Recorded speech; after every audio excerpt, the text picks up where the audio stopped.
Hey guys, this is Nick Campanelle from Taylor Timepieces, and on this quick episode, we are going to go through something very important. We actually just got a trade in for a Cartier Bell and Blue not too long ago, and um, and it came back as inauthentic. So we are going to use this time to showcase why that is the case, and just the tells, on the piece, and why it came up, in our records as not genuine. So to give you guys some insight on this piece and why it's fake, if you notice, the spacing is very off on the numerals. The arched kind of wave pattern here, it's not as tight. On Cartier, on more modern pieces, everything's really tight, and that's because their process and they have a very meticulous handiwork going on and things of that sort. You also have, basically the spacing in the word Cartier. It's very far apart. And that's just not something you see. You'll see on a normal Cartier now. Now, it's a little difficult because we do not have an authentic version of this watch here, but just things to keep in mind. You also have here, it doesn't have any spacing. Usually it would say automatic or something like that. Now, I know what you're thinking. Oh, well, what if it was quartz? Now, this model in particular is not a quartz piece. If we go into the crystal here, so usually if you look at a piece like that, it should have some distortion. So let me change that for you. So usually if you go on the crystal, you should see distortion as you move around and get a little bit there. But here you can see all the way through. You can see that it says Cartier, and there's no distortion there when it comes to the crystal, which is odd because many other pieces. Let's look at, let's say this pen right here. You have distortion. But here, not so much. You can see that it says Cartier. Then you have the screws, right? So if you look at the screws here, the screws are just off.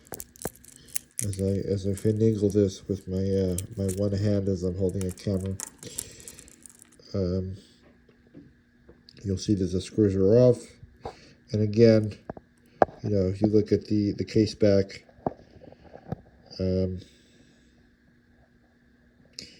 it does not say, automatic. It doesn't have any scripture or wording on the dial. And of course, the Cartier logo is slightly messed up here. It's just written in a very sloppy, manner.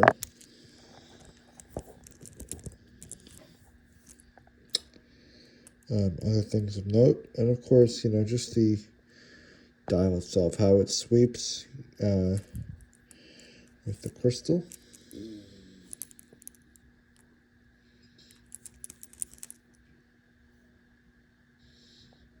Things like that. So yeah, again, there's no distortion here. You can see Cartier all the way through, and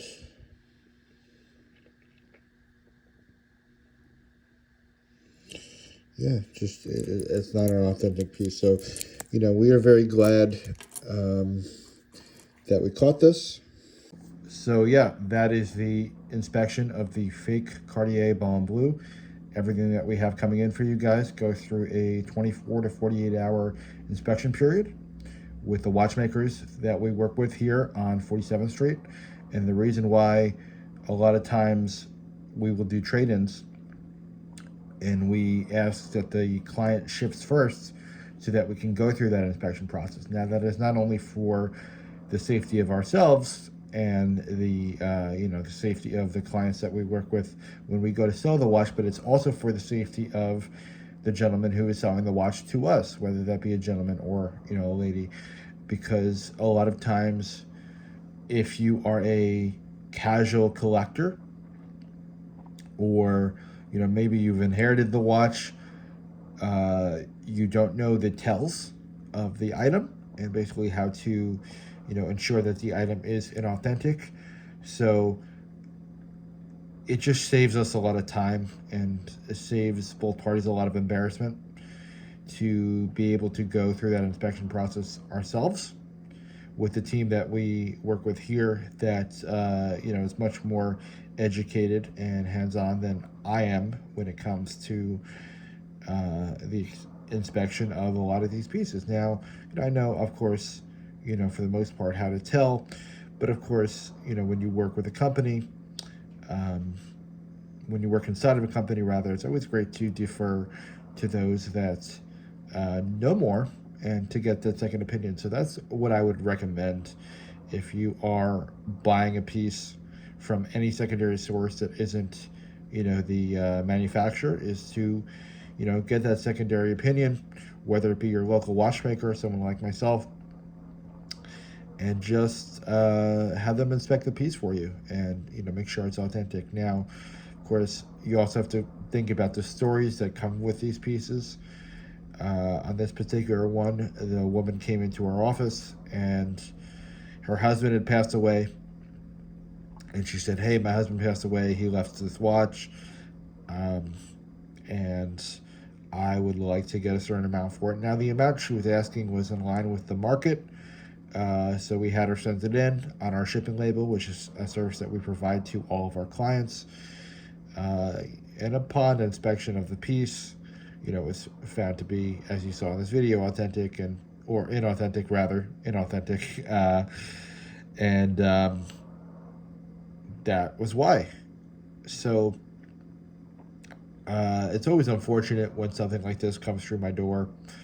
But I'm very grateful to have the tools and the resources and the knowledge base at my disposal to, you know, prevent any scamming from happening, prevent any, you know, fakes from entering the market, you know, unintentionally.